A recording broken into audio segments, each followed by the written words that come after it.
Joining us today on the Daily Dose, we have a very special guest that is doing some work in the world of collegiate sports. And, with the way all this stuff is changing so fast, I thought it would be fun to have him on and discuss some of the changes that we are seeing right now in college athletics, where he thinks all this stuff might be going, because I'll be honest, right now it is hard to tell where this stuff is going. Daniel Hennes is the CEO of a company called Engage that is going to be telling us much more about that company today on the show as we dig into all this. But Daniel has a very, very interesting story as to how he got here, and I want to talk to him about that. First, Daniel, first of all, welcome to the Daily Dose. I appreciate you joining us. Thanks, Lynn. Thanks for having me. I'm excited. Daniel, you are a Colorado kid, I believe. Yes. Where did you go to high school? I went to Kent, Denver. Big fan of Kent. I would say it was You went to Kent, Denver. Formative 4 years. Yes. So that's funny. Were you there? And I can edit this out. Funny. Yeah. Were you there when Mike Dunlap's kid was there? No, I was not. I was not there when he was there. I was there 2015 to 2019. You're way younger. Okay. Yeah. Okay. Yeah. I actually coached against. We went to a tournament one time and found ourselves against Kent, Denver at Smoky Hill. And that's I was like, because we're 3A basketball. Yeah. We're And we're like, yeah. Why are we playing Kent? It was a metro tournament and they threw us in there with Kent, and we beat Kent, but we didn't play that good. Yeah. So we beat them by like 40 or what, like it's not close. Yeah. But we go in the locker room and we're chewing our kids out. Like, you aren't, and they're, coach, we won by 40. What do you want? It doesn't matter. It doesn't matter. Really funny. That's really funny. Yeah, no, we were good in our division, but we should not have been playing 5A, 4A, and 5A always teams. Really good in like lacrosse, really good in soccer, really good in like hockey. And very, very good in those. So you graduate from Kent, Denver. You're making your choice. Where am I going to go to college? Where did you choose? What schools maybe were you considering when you came out? Yeah, I mean, so I ended up at USC. It's funny. I loved USC. It wasn't even really on my radar. I really wanted to go to Georgetown. Didn't get in. And then it sort of came down. There are a bunch of schools I applied to, but then it sort of came down to USC and Michigan. Michigan I had toured and loved and liked a lot. Good sports program, everything. Sure. Blah, blah, blah. USC, I applied there because my college counselor told me to apply there. She was, in retrospect, I'm very glad she did. Right. And then once I got into USC, I had so many people in sports entertainment or whatever tell me like, that's where you should go. So went out and visited it, loved the school, and the rest sort of just like worked out. The decision ended up being really, really, really easy as soon as I toured the campus. It was like, I toured Michigan in March and there was snow on the ground and everyone was saying, oh, this is super nice. It's really not bad. I toured USC in February and it was 60 degrees and people were apologizing to me about how cold it was. So I was like, you know what? I can get used to this. That's funny. So you were talking about going into sports, coming out of, what were you planning on majoring in? What were you planning on doing? Yeah. So planning on majoring in business, obviously always had sort of an interest in sports. I started a sports business club at Kent, which helped just get me connected to a lot of great people. So always kind of had an interest in it. Wasn't sure exactly what I wanted to do. Thought I wanted to work for maybe like this back in high school. Thought I wanted to work for a team, maybe for a little bit in high school. But I think for me, like my passion has always been about like working with the athletes and working on the talent side. So thought maybe I wanted to be an agent, but then got to know how that industry really worked. And even more now, I know even more now, and I'm even more glad I don't do that. So I went in kind of just like open to whatever, wanting to do something in sports. So you arrive on campus at USC. Yeah. You get your roommate assignment. Yes. For one, I heard that you had a dorm with 8 guys in it. It was a good setup though. It was so the roommate thing at USC obviously worked out really well for me. So it was an 8-person suite. It was like 2 people a room, 4 rooms. We had our own bathrooms, own living room, really good freshman year setup, like classic USC, like really good freshman year setup. One of the random, so I had my roommate, I had like messaged with in advance. So I know who my direct roommate was. One of my suite mates though, you find out kind of like a couple weeks before, you get a list of your suite mates and you get to read a little bit about them. And one of my suite mates was Jake Olson, and his bio is like, hi guys, I'm Jake. I'm on the football team. And I'm thinking like, oh, that's awesome. Like young kid into sport, couldn't be better. And it's like, I'm also blind. and I have, a guide dog Quebec. I'm like, okay, I ignore it. Like, this kid's hilarious. Like, he realizes how stupid these things are. Because even though I'm a huge sports fan, I never heard his story, even though it had been on ESPN a bunch. I never heard his story. So I literally totally ignored it. And then, like, probably 2 days before we were about to move in, I got a text from my roommate, and he was saying, he goes, Daniel, you think we should make Jake pay for the TV? I go, why would he not pay? Of course he should split. I ended up, for the record, I ended up paying for the TV every year anyway, so I don't know what happened there. But I go, of course he should pay for. Why would he not, split a portion of TV? And my roommate goes, because he's blind. I'm like, oh, like, that's real? What? He really is? Like, yeah, he's like, what? So then, of course, like, I'm reading about it and Googling it and everything. I'm like, wow, what a fascinating kid. Never met a blind, but wasn't sure what it was going to be like. I can't leave my stuff out. I can't do this. I can't do that. Obviously met him first day of college, and we became, really, really good friends right away. And I made a joke, and I was kind of like, Jake, when you practice for the first time at USC, like, it's going to be a story.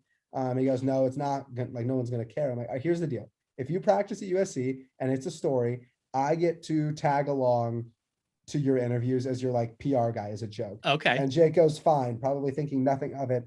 Then, like, a little after Labor Day, it was like a whole battle to get him cleared, Believe it or not, the NCAA did not have a lot of experience dealing with blind football players. Wouldn't think so. So yeah, it was like a whole battle to get him cleared, all these things. Eventually he gets cleared, and he's like, okay, you're right. He's like, I have some interviews, like, put on a suit and you can come do my interviews with me. So I go to tag along, freshman year of college. And as like, entirely as a joke, Jake introduces me to, like, the USC, sports information people as his PR guy. They have no, I'm 18. Like, they have no, and right. Like, great, here's his schedule. What's your email? Like, we'll start sending you everything. So, like, 2 sweetest words in the English language by default. Like, I kind of just took over all of that stuff for Jake and really grew from there. And obviously, we're still close friends. We still work together and everything. And he was my first sort of quote unquote client. And it just kind of, the business sort of grew from there. So for those who don't know the story, maybe you haven't heard, Jake Olson had permanently lost his eyesight when he was 12 years old. Yep. He had numerous bouts with, I think it's called retinoblastoma cancer. That's exactly what it is. Yeah, it's a very rare form of cancer. But and ended up losing, sight in both eyes. But Jake grew up a diehard USC fan. He's a Huntington Beach kid. He was in the Trojans locker room here and there. He kind of got to know it at the time, head coach Pete Carroll. And Pete had heard about his medical condition and said, hey, come on, brought him in and let him kind of, be there. Jake ends up getting a scholarship for disabled athletes. He's accepted to USC. He gets a chance to kind of, be on the football team. Now, this might be an odd question for you, but how nervous were you to be suite mates? Oh, so nervous. Are you kidding me? Like, that's a different situation. Yeah. Yeah. I had no clue what I could say. I mean, right.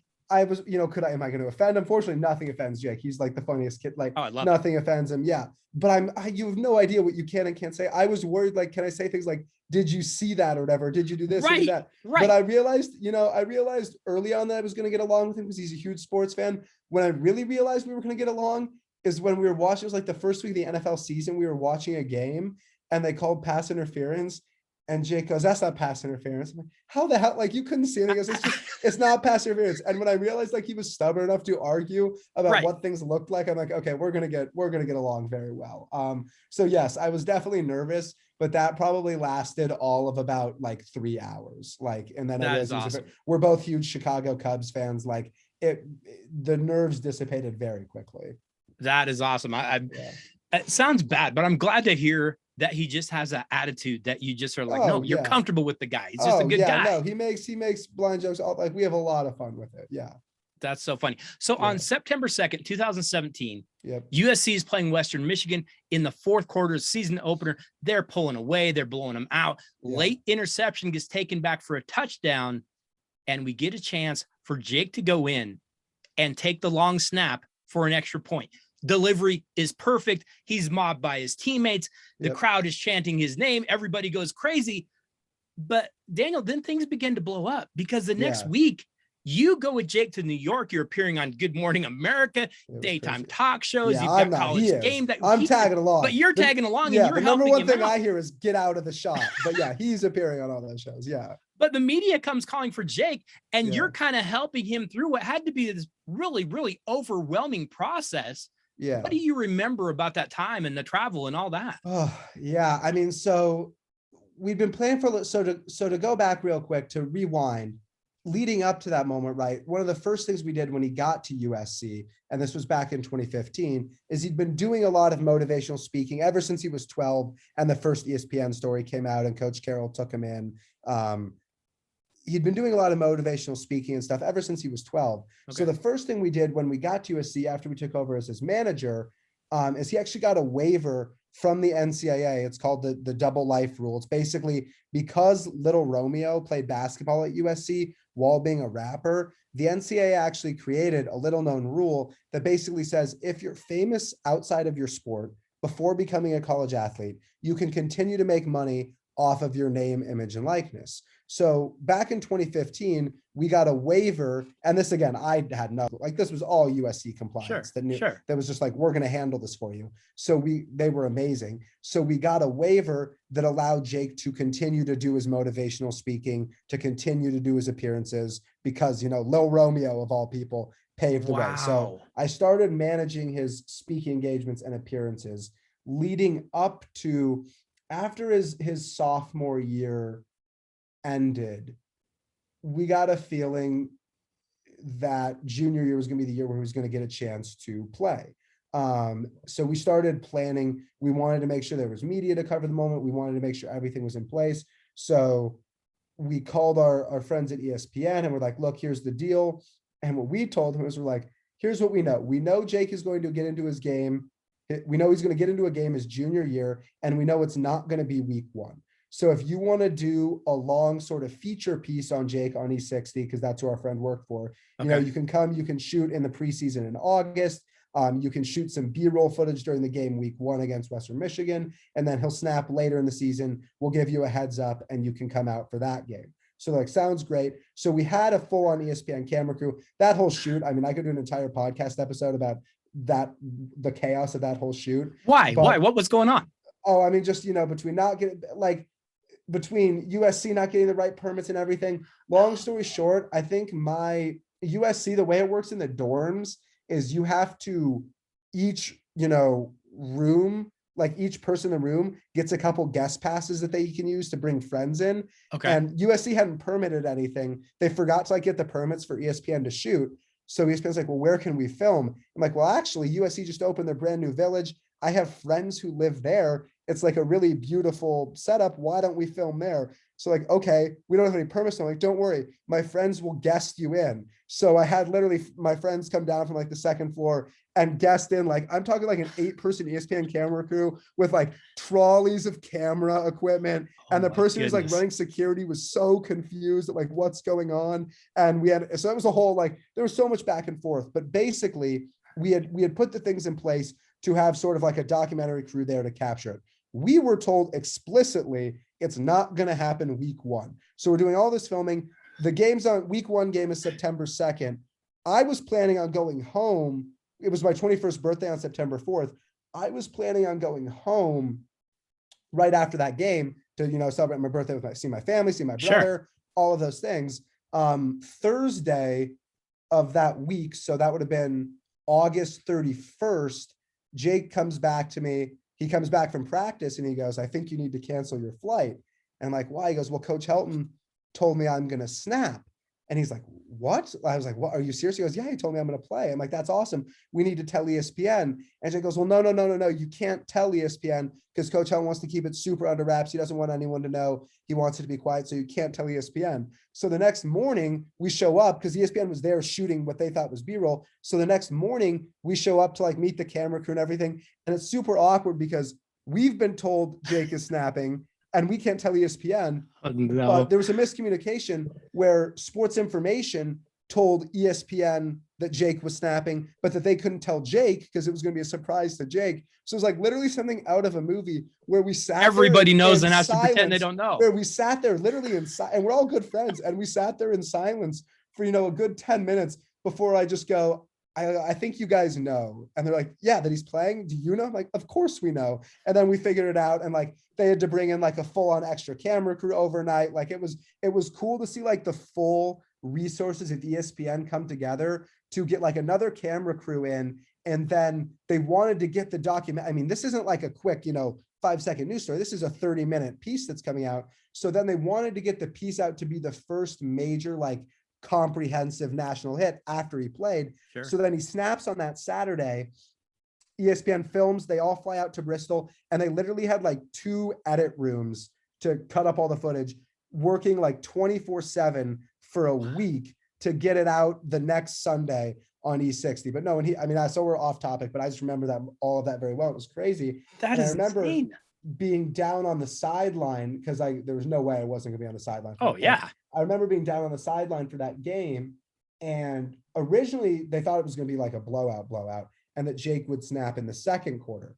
But that wasn't really happening. And like even until the fourth quarter, the game was kind of tight. So I texted my dad because it was only like a 2-score game. Yeah. I texted my dad with like, like 5 minutes left in the fourth quarter. I'm like, hey, I know I canceled my flights. Can you rebook everything? I think I'm going to come home. It's not happening.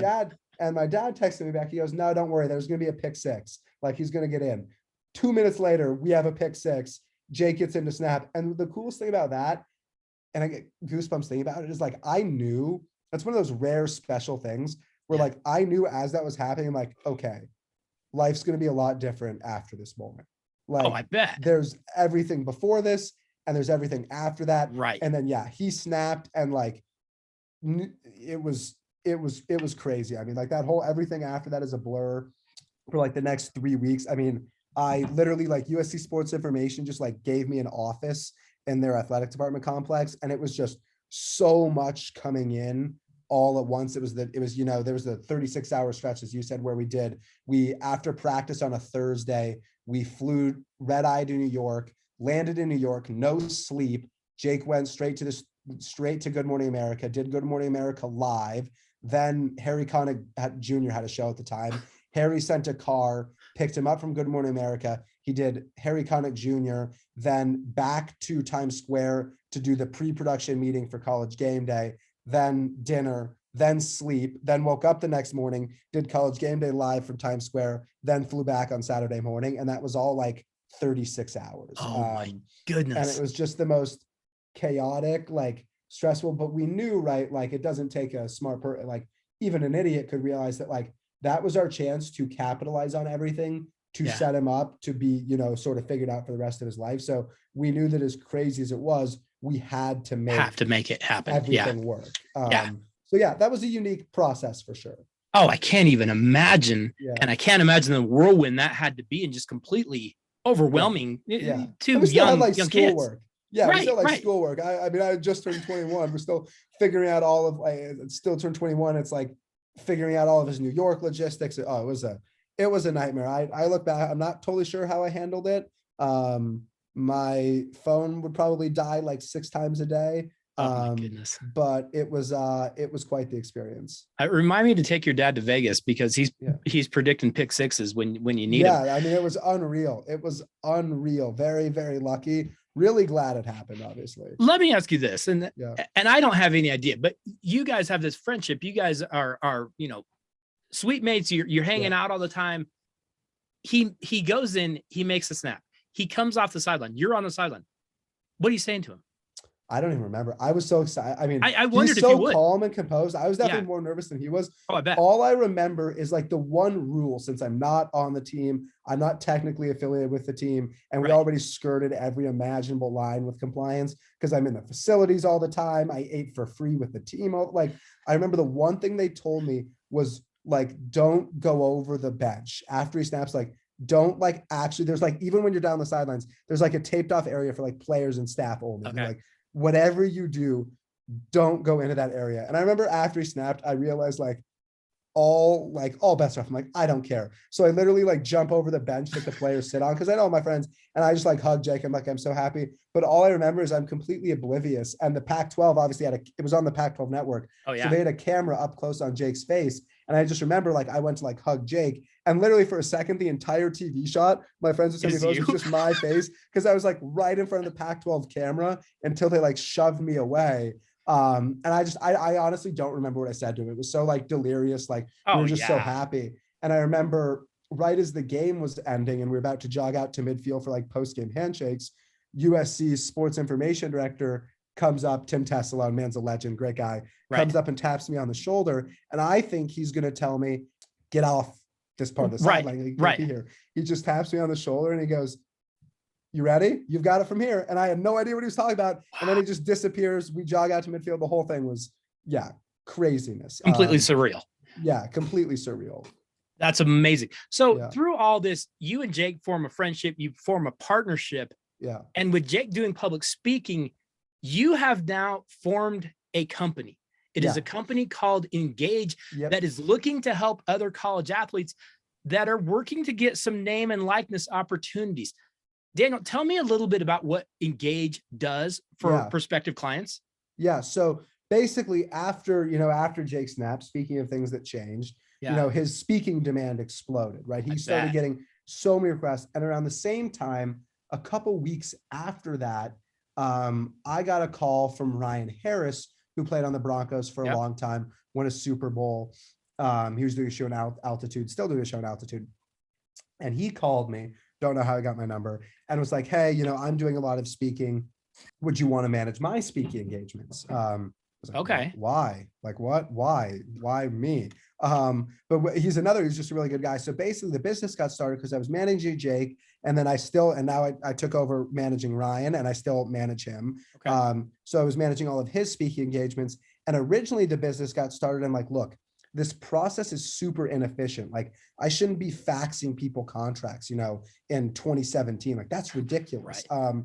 So originally set out looking for a platform that would just make it easier for people to find and book Jake and Ryan and my clients. Found that there really wasn't one to use. So called a bunch of the athletes and agents and sort of talent that I knew and that Jake knew. And the feedback we got was like, look, it's actually a really inefficient system. And because it takes just as long to negotiate a $200,000 appearance as a $10,000 appearance, agents will only be able to focus on, 1 or 2% of their guys. And the only companies that could get talent were companies that had huge budgets to spend. So we originally built Engage as a platform to make it easier for companies to find and connect with all types of talent, whether it's athletes, speakers, authors, just to book them for speaking engagements and appearances. So that was the core business. It's still our core business. It's a really good spot to be in. And what happened was we had this idea, but we didn't really know how to execute. I mean, we had no idea how to execute it. Right. We had this idea. And one of the guys who'd seen Jake snap was a guy named John Shigarian, who runs a company called Electronic Recyclers International. It's the largest recycler of e-waste in the country.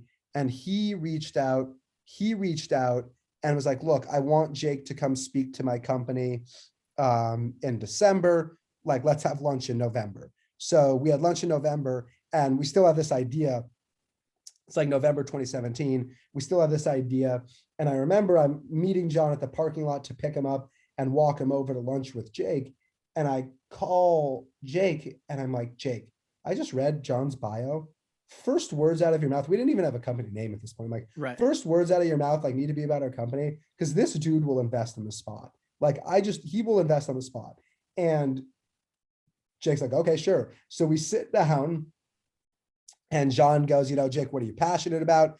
Jake starts talking about the idea. Before Jake can even finish, John is like, do you have investors? And we're like, no, we haven't even. He's like, do you have an idea? Like, what do you have? And we're like, nothing. He goes, I'll be your first investor. Don't worry about it. Wow. And ended up like funding all of our technology, hiring our lawyers, a whole bunch of like buying domain name, whole bunch of things. So still a good friend and investor. But from there, he kind of got us off the ground. Okay. And we started growing. Now we work with over 3,000 different athletes, speakers, and everything. Yeah. And we work with a lot of agencies who use our platform to help their guys get booked for more speaking engagements. Okay. So we were really growing a lot in that space, and still are growing a lot in that space. And then when the NIL stuff came out on July 1st, we had a few lucky things happen our way, where ESPN did a huge feature on our company. and what we were planning to do in the NIL space, because they knew about Jake's waiver and everything. Sure. So they did a huge feature, and then they decided to wait to release it until like June 28th. So right before these NIL things happened. So July 1st hits, we had no plan for NIL. We had no, like anyone who says they have a plan, totally lying. Let's see what happens. In fact, I was thinking like, I don't know how big the market's going to be to start, like whatever. We had no plan. July 1st hits. I was in Aspen on vacation. And July 1st hits. Our piece had just come out, and no one had any idea what they were doing. But because that ESPN piece came out, everyone thought we just knew what we were doing. And I probably talked to, 45 athletes in 2 days, because we had a lot of friends playing college football across the country and college basketball across the country. Okay. So probably talked to 45 different athletes in 2 days. And over those course of those conversations, realized right away that, yes, it was good if we could use our technology to help bring them opportunities and bring them deals. And we do that. We do a lot of that. But really what a lot of these athletes who were reaching out to me directly needed was guidance. They needed help negotiating the stuff that came in for them. They needed help navigating all of that. They needed help picking agents, all those things. So we sort of, with NIL, really quickly realized that, like, okay, we can continue to work with agencies to bring deals to their NIL clients, the guys they're recruiting and signing. And we can work personally with kids to help manage all of their NIL. So that's sort of what we do on the NIL side. So it's everything from, helping agencies get their guys social media deals, get their guys speaking deals, get their guys all types of deals, to helping a kid like Armando Baycott, who's one of my friends on North Carolina, to helping handle all of his NIL. So all the deals that come in, or, another good example is Kendall Brown at Baylor, who had a lot coming in, one and done kid this year, had a lot coming in. And his dad was like, look, I'm not even worried about you going out and sourcing deals. He's like, can you just help me navigate all this process with doing all these deals, making sure he's, not just getting paid, but getting what he's worth, not signing anything that jeopardizes him for the long term. So just teaching and educating these kids on all of that. So that's sort of what we've been doing in the NIL space. And it's been really, really fascinating for us. Very profitable too, which has been a nice thing. I definitely underestimated how big the market would get so fast. So I'm glad that that didn't cost us, because we sort of had it fall into our laps, but it's been a really fascinating stretch for us. Well, and one cool thing that I really like that you do is that Engage puts kind of that broker cost on the organizations that are looking for the service, instead of charging these kids, these clients that really don't know what they're getting into. You don't take a slice for them. You say, hey, if you want to come sign them, you've got to pay for that. I love that aspect of it, because you're protecting these kids that don't always know what to do. Exactly. Our whole thing with our platform, right, is there's no downside. Like Jake's my client or whatever. I manage Jake. I don't have a contract with Jake. I don't have a contract with Ryan Harris. They could fire me at any point. It's totally non-exclusive, all these things. Will I get burned by that at some point? Absolutely. I haven't yet, because for me, it's about, I don't want there to be downside for people, because that creates risks, that creates broken promises. So for me, it's like, how do we create something that has only upside to get people excited about it, so that they can trust us and want to work with us, not have to work with us. And that's kind of how we've been able to build our business. Daniel, because of the business that you are running, we've talked about it, you are doing this NIL stuff. I would assume you've got to be like an expert. You've got to know the rules, the regulations, what's allowed, what's not allowed. As much as possible. I think what's not allowed basically at this point is nothing. I mean, it is the Wild West right now. The complete Wild West. I mean, the idea of enforcing any of these rules has been punted on. I know kids, some of these collectives, right? You got collectives, which are basically groups of donors at schools getting together to do NIL deals with players. Right. Functionally, what they're doing is just giving recruits money to come to their school. I mean, I have a kid who got, a few $100,000 or whatever, and they're saying, no, you don't have to do anything. You can just show up. And I'm like, no, he does have to do something. Got to do something. Pretty much the only rule that you can't, the only rule that you have to follow is that there is something, you do something for the money you receive. So no, he does have to do something. We're going to put that into the contract. We need that in writing. So it's been a fascinating, I bet, fascinating stretch, because it really is anything goes. And, schools, July 1st through 8th, school compliance departments were looking for reasons to say no. They were hesitant, they were skeptical, all those things. literally a week in, they realized how important it was going to be for recruiting. So it went from how can we stop deals to happening to how can the school walk all the way up to the line of being involved without formally being involved. Of So course. it's completely flipped. So I'll be honest with you. I am a little bit old school. I told you I coached high school basketball. It's still a little bit weird to me that college athletes are getting paid, but I'm coming around on it. Yeah. I do think there's some hurdles that we're going to face eventually. But I mean, I look at it and I say, let's say we had a film class at USC, and we know USC is very, good with the film stuff. And that class made a movie, and the movie made money, and the students didn't get any of the money. We'd go, what is the university doing? They're ripping off these kids. Of course they should get paid. I mean, look, it's the same thing, isn't it? Yeah, it's even more egregious than that. It's like, think about this. If I am a coding whiz and USC gives me an academic scholarship to code, I can go work at Apple and get paid by Apple, and and people wouldn't say, oh, well, USC is giving you a scholarship, you should work there for free. It's like, no, it's about getting what you're worth. Like, yes, those kids get an education and a scholarship, but they're worth so much more to that than the university. Right. So it's not even about the universities paying these kids. In no other industry or field are you restricted from making money off of your own name, image, and likeness. That's all it's about. So these deals should absolutely, I mean, USC sold Jake's jersey in the bookstore and Jake didn't make any money off of that. Right. Like, you can't say, oh, he gets a scholarship, it's okay. That's like saying, oh, in your job, you make enough money to live. That's great. You're not allowed to ask your boss for a raise. Like, people be like, that's ridiculous. If you're worth more, you should get paid more. So like, I've long been a fan of a free market solution for NIL because it's just basic. And it's the same thing with the transfer portal. Kids are like, people are saying, oh, these kids shouldn't be able to transfer. I'm sorry, if you're a coach, you can leave in the middle of the season and go anywhere for a better job with no repercussions. Like, so it's just about evening the playing field and giving the same rights to these kids that literally everybody else has. For example, I know USC did a giveaway where before NIL, where students could get free scooters if they posted about it on social media. Athletes, all other students could get it except athletes can't do it because it was impermissible benefits. So that whole thing was so long overdue. And because the NCAA tried for so long to stop any of it from happening, they ended up losing control all at once. There was no plan in place. So they ended up losing control all at once. They lost that antitrust case in the Supreme Court. And then they just sort of said, whatever, we're not going to really enforce anything. They haven't, not a single, I mean, I have seen some of the most egregious like violations of these NIL rules. Not a single school has been disciplined. The NCAA is completely toothless. Like nobody cares right now. Well, what can the NCAA at this point even do? They have no power. Right? No, they have no power. It's a great thing to see. They serve no value. Like it's a great thing to see. And I think, look, with anything, right? Of course, there are downsides to NIL. There are kids taking advantage of. There are people making decisions for the wrong reason. Of course, there are. Nothing not delusional. Nothing's perfect.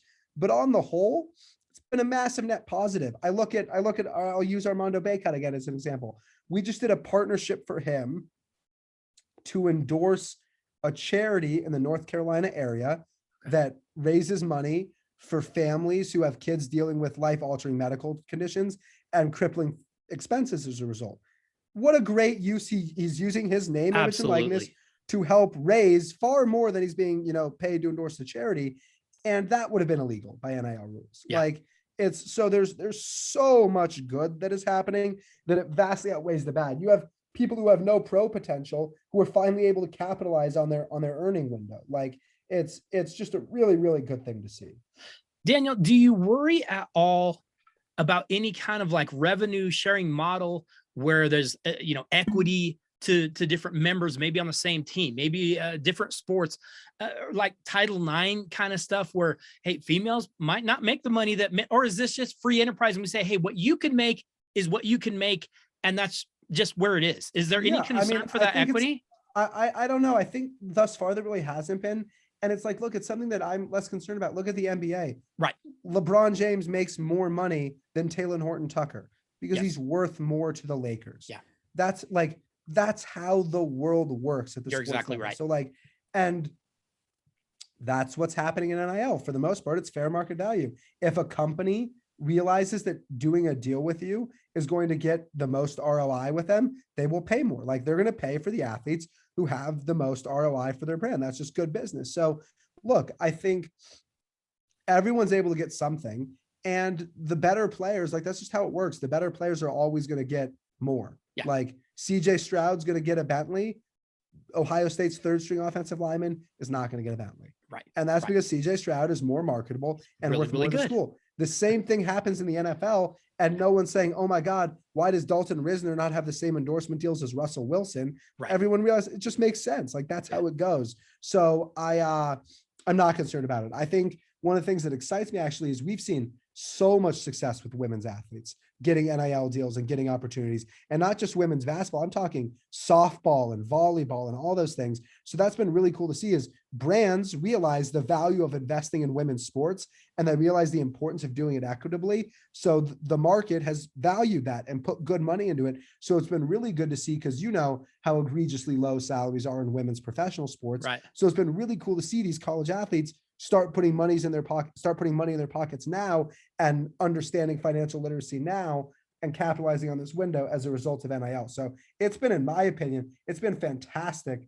for female athletes too. I know that there's a little bit of a narrative out there that says, well, this is just going to help the rich get richer. The Alabamas, the Clemsons, they're just going to keep winning and winning and winning. I look at it in a little bit different light. I say, well, now this does open things up, because we know Nick Saban has had the run of an era ever. Yeah. We get it.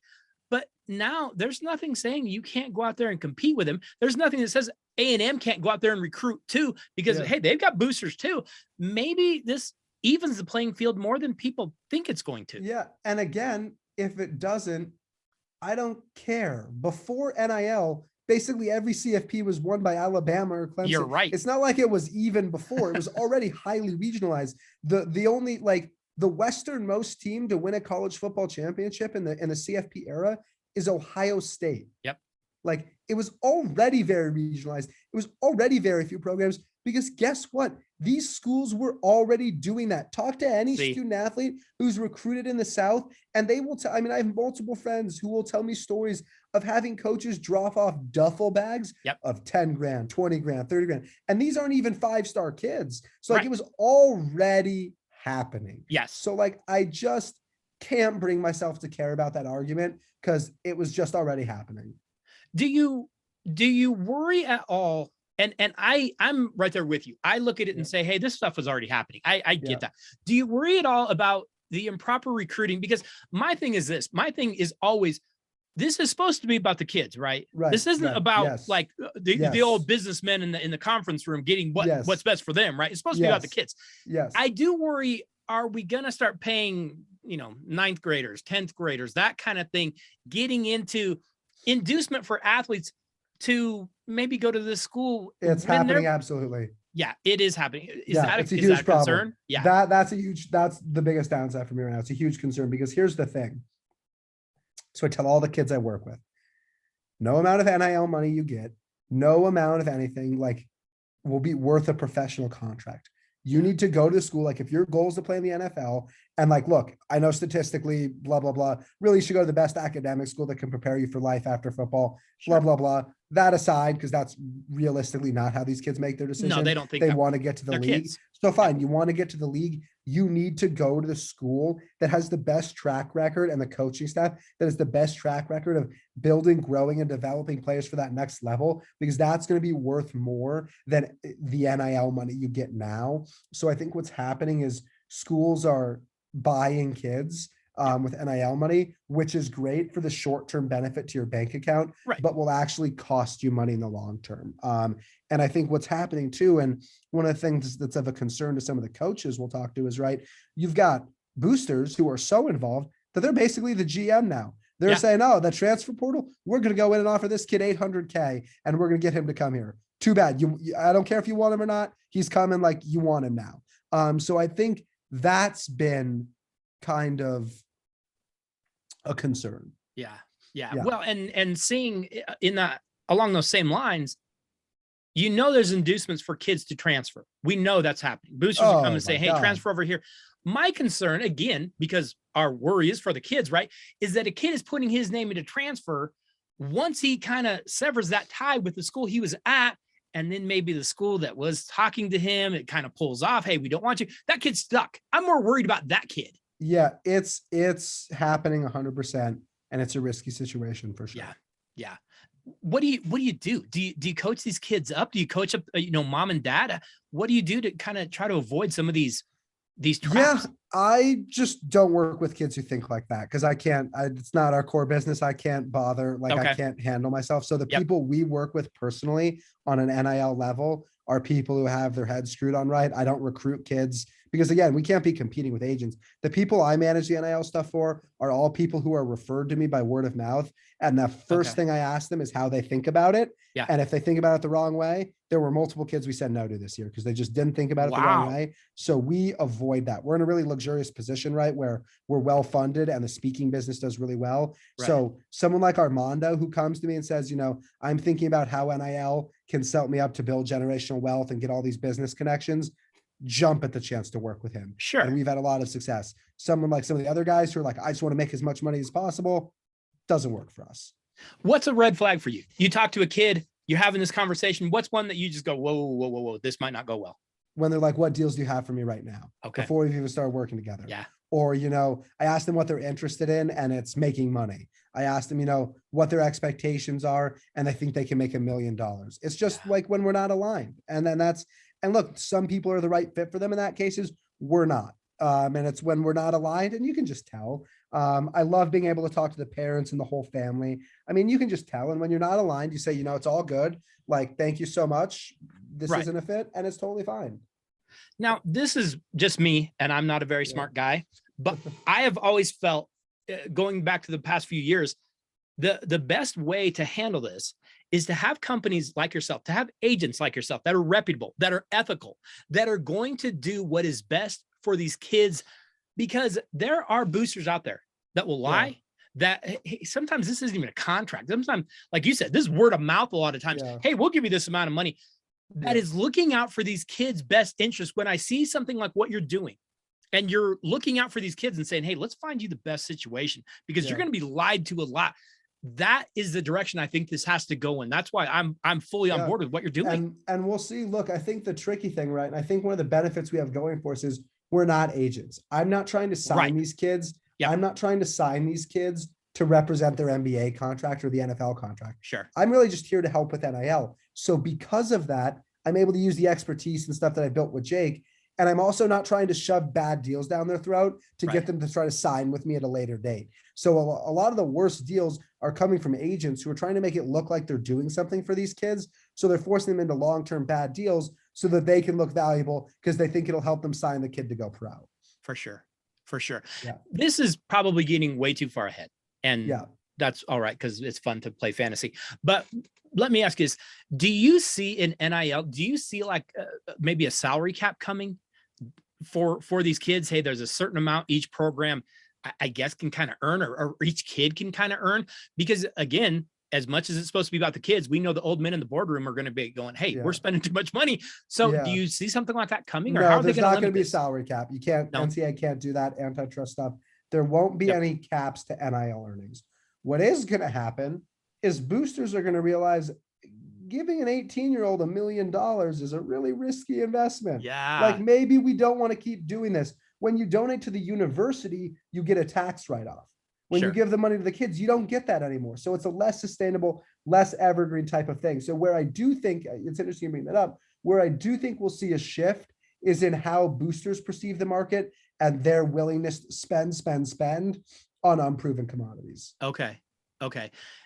Do we see eventually, and I know this is probably going too deep into the sports or whatever, do we see eventually where these conferences, NCAA, we're done, we're breaking off, we're going to do it our own thing, we're going to set our own salary caps, we're going to do our own thing? Is that what's coming? Yes, I think so. I think it is too.